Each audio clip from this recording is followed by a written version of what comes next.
Hi friends, ಎಲ್ಲರಿಗೂ ನಮಸ್ಕಾರ. Social workers ಅಡ್ಡ ಯೂಟ್ಯೂಬ್ ಚಾನಲ್ಗೆ ಸ್ವಾಗತ. ಫ್ರೆಂಡ್ಸ್, ಕೆಸೆಟ್ ಜನರಲ್ ಪೇಪರ್ಗೆ ಸಂಬಂಧಪಟ್ಟಂತೆ ನಾವು ಪ್ರತಿದಿನ ರಾತ್ರಿ 8 ಗಂಟೆಗೆ ಟಾಪ್ 10 ಕ್ವಶನ್ಸ್ ಅನ್ನು ನೋಡ್ತಾ ಇದ್ವಿ. ಇವತ್ತು ಸಹ ನಾವು ಟಾಪ್ 10 ಕ್ವಶನ್ಸ್ ಅನ್ನು ನೋಡೋಣ. ನಮ್ಮ ಚಾನಲ್ಗೆ ಯಾರಾದ್ರೂ ಹೊಸಬರಾಗಿದ್ರೆ ದಯವಿಟ್ಟು ಸಬ್ಸ್ಕ್ರೈಬ್ ಮಾಡಿ. ಏನಾದ್ರೂ ಹೇಳಬೇಕು ಕೇಳಬೇಕು ಅನ್ಸುತ್ತೆ ಅಂತಂದ್ರೆ ನೀವು ಕಮೆಂಟ್ ಮುಖಾಂತರ ತಿಳಿಸಬಹುದು. ಹಾಗೆ ವಿಡಿಯೋನ ನಿಮ್ಮ ಫ್ರೆಂಡ್ಸ್ಗಳಿಗೆ ಕೂಡ ಶೇರ್ ಮಾಡಿ. ಫ್ರೆಂಡ್ಸ್, 2013ರಿಂದ 2024 ಪ್ರಶ್ನೆ ಪತ್ರಿಕೆಗಳನ್ನ ಆಯ್ದು ತಂದಂತ ಇವು ಪ್ರಮುಖ ಪ್ರಶ್ನೆಗಳು ಎಕ್ಸಾಮ್ ಅನ್ನ ಕ್ವಶನ್ಸ್ ಅನ್ನ ಬಿಡಿಸೋದ್ರಿಂದ ಏನಾಗುತ್ತೆ ಅಂತಂದ್ರೆ ನೀವು ಎಕ್ಸಾಮ್ನೊಳಗ ಟೈಮ್ ಮ್ಯಾನೇಜ್ಮೆಂಟ್ ಮಾಡ್ಲಿಕ್ಕೆ ಒಂದು ಸಾಧ್ಯ ಆಗುತ್ತೆ. ಇನ್ನೊಂದು ಪ್ರಶ್ನೆಗಳು ಯಾವ ರೀತಿ ಇರ್ತಾವ, ಹೇಗಿರ್ತಾವ ಅನ್ನೋದಕ್ಕೆ ನಿಮ್ಗೂ ಒಂದು ಕ್ಲಿಯರ್ ಕಟ್ ಸಿಗ್ತೈತಿ. ಮತ್ತು ಸಾಕಷ್ಟು ಬಾರಿ ಹಳೆ ಪ್ರಶ್ನೆಗಳು ರಿಪೀಟೆಡ್ ಆದಂತಹ ಸಾಧ್ಯತೆಗಳು ಕೂಡ ಬಹಳ ಇದಾವ. ಸೊ ಹಾಗಾಗಿ ನಾವು ತಡ ಮಾಡದೆ ಮೊದಲೇ ಪ್ರಶ್ನೆ ನೋಡೋಣ. ನಾವು ಮೊದಲನೇ ಪ್ರಶ್ನೆ, ತರಗತಿ ಕೊಠಡಿಯಲ್ಲಿನ ಬೋಧನೆಯು ಡ್ಯಾಶ್ ಡ್ಯಾಶ್ ನ ಒಂದು ವಿಧ. ಆಪ್ಷನ್ಸ್ 1 ಮಾಹಿತಿಯ ಒಮ್ಮುಖ ವಿತರಣೆ, 2 ಕೇವಲ ಪಾತ್ರ ನಿರ್ವಹಣೆ, 3 ಅಮೌಖಿಕ ಸಂವಹನ, 4 ಸಂಭಾಷಣೆ.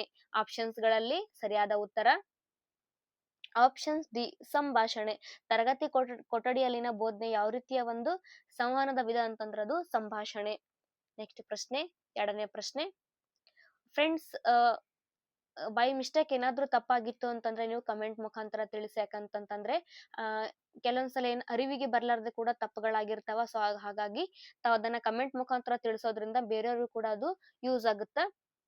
ಎರಡನೇ ಪ್ರಶ್ನೆ, ಈ ಕೆಳಗಿನವುಗಳಲ್ಲಿ ಅತ್ಯುನ್ನತ ಅರಿವಿನ ಸಾಮರ್ಥ್ಯ ಯಾವುದು? ಆಪ್ಷನ್ಸ್ 1 ತಿಳಿಯುವುದು, 2 ಅರ್ಥ ಮಾಡಿಕೊಳ್ಳುವುದು, 3 ವಿಶ್ಲೇಷಿಸುವುದು, 4 ಮೌಲ್ಯಮಾಪನ ಮಾಡುವುದು. ಆಪ್ಷನ್ಸ್ ಗಳಲ್ಲಿ ಸರಿಯಾದ ಉತ್ತರ ಆಪ್ಷನ್ಸ್ ಡಿ ಮೌಲ್ಯಮಾಪನ ಮಾಡುವುದು. ಅತ್ಯುನ್ನತ ಅರಿವಿನ ಸಾಮರ್ಥ್ಯ ಯಾವುದು ಅಂತಂದ್ರೆ ಅದು ಮೌಲ್ಯಮಾಪನ ಮಾಡಿಕೊಳ್ಳುವಂಥದ್ದು. ಮೂರನೇ ಪ್ರಶ್ನೆ, ಜೀವ ವೈವಿಧ್ಯದ ನಷ್ಟವು ಏನೆಂದು ಸೂಚಿಸುತ್ತದೆ? ಆಪ್ಷನ್ಸ್ 1 ಪ್ರಾಣಿ ಪ್ರಭೇದಗಳ ಕುಸಿತ, 2 ಇಂಗಾಲಪಾತ, 3 ವಿವಿಧ ಜೀವ ಜಾತಿಗಳಲ್ಲಿನ ಕುಸಿತ, 4 ಸಸ್ಯ ಜಾತಿಗಳಲ್ಲಿನ ಬೃಹತ್ ನಷ್ಟ. ಆಪ್ಷನ್ಸ್ ಗಳಲ್ಲಿ ಸರಿಯಾದ ಉತ್ತರ ಆಪ್ಷನ್ ಸಿ ಅಂದ್ರೆ ಮೂರನೇ, ವಿವಿಧ ಜೀವ ಜಾತಿಗಳಲ್ಲಿನ ಕುಸಿತ. ಇದು ಜೀವ ವೈವಿಧ್ಯತೆ ನಷ್ಟವನ್ನ ಇದು ಸೂಚಿಸುತ್ತದೆ. ನಾಲ್ಕನೇ ಪ್ರಶ್ನೆ, WHO ಪ್ರಕಾರ ಕೋವಿಡ್-19ಗೆ ಕಾರಣವಾಗುವ ವೈರಸ್ ಯಾವುದು? ಆಪ್ಷನ್ಸ್ ಗಳಲ್ಲಿ ಸರಿಯಾದ ಉತ್ತರ ಆಪ್ಷನ್ಸ್ 3 ಕೋವಿಡ್-19ಗೆ ಕಾರಣ ಆಗಿರ್ತಕ್ಕಂಥ ವೈರಸ್ ಯಾವುದು ಅಂತಂದ್ರೆ SARS-CoV-2 ಅಂತಂದ್ರೆ ಕೋವಿಡ್ಗೆ ಕಾರಣ ಆಗ್ತಕ್ಕಂಥ ಇದು. ನೆಕ್ಸ್ಟ್ ಪ್ರಶ್ನೆ, ಐದನೇ ಪ್ರಶ್ನೆ, ಇವುಗಳಲ್ಲಿ ಭಾರತ ಉತ್ಪಾದಿಸಿದ ಕೋವಿಡ್ ಲಸಿಕೆ ಯಾವುದು? Options 1 modern, 2 Sputnik V, 3 CoronaVac, 4 Covaxin. Options ಗಳಲ್ಲಿ ಸರಿಯಾದ ಉತ್ತರ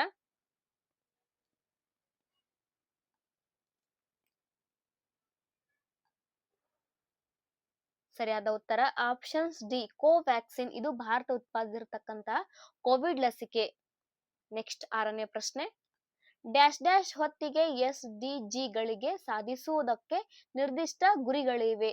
ಆಪ್ಷನ್ಸ್ 1 2022, 2 2040, 3 2030, 4 2025. ಆಪ್ಷನ್ಸ್ ಗಳಲ್ಲಿ ಸರಿಯಾದ ಉತ್ತರ ಆಪ್ಷನ್ಸ್ 3 2030 ಹೊತ್ತಿಗೆ SDG ಗಳಿಗೆ ಸಾಧಿಸುವುದಕ್ಕೆ ನಿರ್ದಿಷ್ಟ ಗುರಿಗಳಿವೆ. ನೆಕ್ಸ್ಟ್ ಪ್ರಶ್ನೆ, ಏಳನೇ ಪ್ರಶ್ನೆ, ಬೋಧನೆಯ ಪರಿಣಾಮಕಾರಿತ್ವಕ್ಕೆ ಕಾರಣವಾಗುವ ಸಕಾರಾತ್ಮಕ ಅಂಶಗಳನ್ನು ಒಳಗೊಂಡಿರುವ ಪರ್ಯಾಯವನ್ನು ಆರಿಸಿ. ಎ ವಿಷಯದ ಮೇಲಿನ ಶಿಕ್ಷಕರ ಜ್ಞಾನ, ಬಿ ಶಿಕ್ಷಕರ ಸಮಾಜ ಆರ್ಥಿಕ ಹಿನ್ನೆಲೆ, ಸಿ ಶಿಕ್ಷಕರ ಸಂವಹನ ಕೌಶಲ್ಯ, ಡಿ ವಿದ್ಯಾರ್ಥಿಗಳನ್ನ ಸಂತೋಷಪಡಿಸುವ ಶಿಕ್ಷಕರ ಸಾಮರ್ಥ್ಯ, ಇ ವಿದ್ಯಾರ್ಥಿಗಳೊಂದಿಗೆ ಶಿಕ್ಷಕರ ವೈಯಕ್ತಿಕ ಸಂಪರ್ಕ, ಎಫ್ ತರಗತಿ ಕೊಠಡಿಗಳಲ್ಲಿನ ವ್ಯವಹಾರಗಳ ನಿರ್ವಹಣೆ ಮತ್ತು ಮೇಲ್ವಿಚಾರಣೆಯಲ್ಲಿ ಶಿಕ್ಷಕರ ಸಾಮರ್ಥ್ಯ. ಆಪ್ಷನ್ಸ್ ಗಳಿಂದವೆ ನೋಡಿ ಫ್ರೆಂಡ್ಸ್. 1 ಬಿ, ಸಿ ಮತ್ತು ಡಿ, 2 ಸಿ, ಡಿ ಮತ್ತು ಇ, 3 ಎ, ಡಿ ಮತ್ತು ಇ, 4 ಎ, ಸಿ ಮತ್ತು ಎಫ್. ಆಪ್ಷನ್ಸ್ ಗಳಲ್ಲಿ ಸರಿಯಾದ ಉತ್ತರ ಯಾವುದು ಅಂತಂದ್ರೆ ಸರಿಯಾದ ಉತ್ತರ ಆಪ್ಷನ್ಸ್ 4 ಎ, ಸಿ ಮತ್ತು ಎಫ್.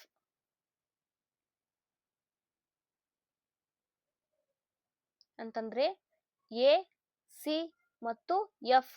ಇದು ಬೋಧನೆಯ ಪರಿಣಾಮಕಾರಿತ್ವಕ್ಕೆ ಕಾರಣವಾಗುವ ಸಕಾರಾತ್ಮಕ ಅಂಶಗಳು ಯಾವ್ಯಾವು ಅಂತಂದ್ರೆ ಅದು ವಿಷಯದ ಮೇಲಿನ ಶಿಕ್ಷಕರ ಜ್ಞಾನ, ಶಿಕ್ಷಕರ ಸಂವಹನ ಕೌಶಲ್ಯ, ತರಗತಿ ಕೊಠಡಿಗಳನ್ನ ವ್ಯವಹಾರಗಳ ನಿರ್ವಹಣೆ ಮತ್ತು ಮೇಲ್ವಿಚಾರಣೆಯಲ್ಲಿ ಶಿಕ್ಷಕರ ಸಾಮರ್ಥ್ಯ. ನೆಕ್ಸ್ಟ್ ಪ್ರಶ್ನೆ, 8ನೇ ಪ್ರಶ್ನೆ. ಘಟಕ ಪರೀಕ್ಷೆಗಳು, ವರ್ಗ ಪರೀಕ್ಷೆಗಳು ಮತ್ತು ನಿಯೋಜನಾ ಪರೀಕ್ಷೆಗಳು ಡ್ಯಾಶ್ ದ ಅಗತ್ಯ ಘಟಕಗಳಾಗಿವೆ. ಆಪ್ಷನ್ಸ್ 1 ಸಾರಾಂಶ ಮೌಲ್ಯಮಾಪನ, 2 ವಿಶೇಷಣಾತ್ಮಕ ಮೌಲ್ಯಮಾಪನ, 3 ನಿರಂತರ ಮೌಲ್ಯಮಾಪನ, 4 ನೈದಾನಿಕ ಮೌಲ್ಯಮಾಪನ. ಆಪ್ಷನ್ಸ್ಗಳಲ್ಲಿ ಸರಿಯಾದ ಉತ್ತರ ಆಪ್ಷನ್ಸ್ 3 ನಿರಂತರ ಮೌಲ್ಯಮಾಪನ. ಘಟಕ ಪರೀಕ್ಷೆಗಳು, ವರ್ಗ ಪರೀಕ್ಷೆಗಳು ಮತ್ತು ನಿಯೋಜನಾ ಪರೀಕ್ಷೆಗಳು ನಿರಂತರ ಮೌಲ್ಯಮಾಪನದ ಅಗತ್ಯ ಘಟಕಗಳಾಗಿವೆ. ನೆಕ್ಸ್ಟ್ ಪ್ರಶ್ನೆ, 9ನೇ ಪ್ರಶ್ನೆ. ತತ್ವಶಾಸ್ತ್ರದ ಯಾವ ಶಾಖೆಯು ಜ್ಞಾನ, ಅದರ ಸ್ವರೂಪ, ವಿಧಾನ ಮತ್ತು ಸಿಂಧುತ್ವಗಳೊಂದಿಗೆ ವ್ಯವಹರಿಸುತ್ತದೆ?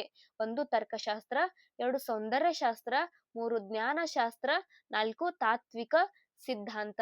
ಆಪ್ಷನ್ಸ್ಗಳಲ್ಲಿ ಸರಿಯಾದ ಉತ್ತರ ಆಪ್ಷನ್ಸ್ 3 ಜ್ಞಾನಶಾಸ್ತ್ರ. ತತ್ವಶಾಸ್ತ್ರದ ಯಾವ ಶಾಖೆಯು ಜ್ಞಾನ, ಅದರ ಸ್ವರೂಪ, ವಿಧಾನ ಮತ್ತು ಸಿಂಧುತ್ವಗಳೊಂದಿಗೆ ವ್ಯವಹರಿಸುತ್ತದೆ ಅಂತಂದ್ರೆ ಅದು ಜ್ಞಾನಶಾಸ್ತ್ರ. ನೆಕ್ಸ್ಟ್ ಕೊನೆಯ ಪ್ರಶ್ನೆ, 10ನೇ ಪ್ರಶ್ನೆ. ಈ ಕೆಳಗಿನವುಗಳಲ್ಲಿ ಯಾವುದು ಪ್ರಧಾನಮಂತ್ರಿ ಮುದ್ರಾ ಯೋಜನೆ ಫಲಶ್ರುತಿ ಅಲ್ಲ? ಪ್ರಶ್ನೆಯನ್ನ ಸರಿಯಾಗಿ ಅರ್ಥ ಮಾಡ್ಕೊಡ್ರಿ. ಯಾವುದು ಫಲಶ್ರುತಿ ಅಲ್ಲ ಅಂತ ಅವರು ಪ್ರಶ್ನೆಯನ್ನ ಮಾಡಿದ್ದಾರೆ. ಆಪ್ಷನ್ಸ್ 1 ಶಿಶು, 2 ನಾರಿ, 3 ಕಿಶೋರ್, 4 ತರುಣ್. ಆಪ್ಷನ್ಸ್ಗಳಲ್ಲಿ ಸರಿಯಾದ ಉತ್ತರ ಆಪ್ಷನ್ಸ್ 2 ನಾರಿ. ಯಾವುದು ಫಲಶ್ರುತಿ ಅಲ್ಲ ಅಂತಂದ್ರೆ ಅದು ನಾರಿ. ಓಕೆ ಫ್ರೆಂಡ್ಸ್, ಇಲ್ಲಿಗೆ ಇವತ್ತು 10 ಪ್ರಶ್ನೆಗಳನ್ನ ನೋಡಿದ್ವಿ. ನಾವು ಮತ್ತೆ ಮುಂದಿನ ತರಗತಿಯಲ್ಲಿ ಮತ್ತೆ 10 ಪ್ರಶ್ನೆಗಳನ್ನ ನೋಡೋಣ. ನಮ್ಮ ಚಾನಲ್ಗೆ ಯಾರಾದ್ರೂ ಹೊಸಬರಾಗಿದ್ರೆ ದಯವಿಟ್ಟು ಸಬ್ಸ್ಕ್ರೈಬ್ ಮಾಡಿ. ಏನಾದ್ರೂ ಹೇಳ್ಬೇಕು ಕೇಳ್ಬೇಕು ಅನ್ಸುತ್ತೆ ಅಂತಂದ್ರೆ ನೀವು ಕಮೆಂಟ್ ಮುಖಾಂತರ ತಿಳಿಸಬಹುದು. ಫ್ರೆಂಡ್ಸ್, ಎಕ್ಸಾಮ್ ನೊಳಗೆ ಹೆಂಗಿರ್ತಾವ ಗೊತ್ತಾ, 4 ಕ್ವಶನ್ಗಳು ಕೂಡ ನಮ್ಗೆ ಎಕ್ಸಾಮ್ ಹಾಲ್ನೊಳಗ ಟೆನ್ಷನ್ ಒಳಗ ಎಲ್ಲವೂ ಕೂಡ ಸರಿ ಅಂತಾನೆ ಅನಿಸ್ತೈತೆ. ಎಕ್ಸಾಮ್ ಹಾಲಿಂದ ಬಂದ್ಮೇಲೆ ಗೊತ್ತಾಗುತ್ತಾ ನಾವು ಮಾಡಿದ್ದು ಉತ್ತರ ತಪ್ಪು ಅಂತ ಹೇಳಿಕೆ. ಯಾಕಂತಂದ್ರೆ 2 ಆಪ್ಷನ್ಸ್ಗಳು ಹೆಂಗಿರ್ತಾವ ಅಂತಂದ್ರೆ ಉತ್ತರ ಅನ್ನಂಗೆ ಅನ್ಸಿರ್ತಾವ. ಬಟ್ ಅದನ್ನ ನಾವು ಬಹಳ ಜಾಗರೂಕರಾಗಿ ಪ್ರಶ್ನೆಯನ್ನ ಸರಿಯಾಗಿ ಅರ್ಥ ಮಾಡ್ಕೊಂಡು ನಾವು ಆನ್ಸರ್ ಮಾಡಿದ್ದೆ ಆದಲ್ಲಿ ನಾವು ಅದಲ್ಲಿ ಯಶಸ್ವಿಯನ್ನ ಗಳಿಸ್ಲಿಕ್ಕೆ ಸಾಧ್ಯ ಆಗುತ್ತಾ. ಹಾಗೆ ಎಕ್ಸಾಮ್ಗೆ ಇನ್ನೂ ಕೆಲವೇ ದಿನಗಳಷ್ಟೇ ಬಾಕಿ ಇದಾವ. ಸೊ ಹಾಗಾಗಿ ವರ್ಕ್ ಅನ್ನು ನೀವು ಹಾರ್ಡ್ ಮಾಡಿ ನಿಮ್ ಫ್ರೆಂಡ್ಸ್ ಗಳಿಗೂ ಕೂಡ ವಿಡಿಯೋನ ಶೇರ್ ಮಾಡಿ. ಮತ್ತೆ ಮುಂದಿನ ತರಗತಿಯಲ್ಲಿ ಭೇಟಿ ಆಗೋಣ. ಧನ್ಯವಾದಗಳು.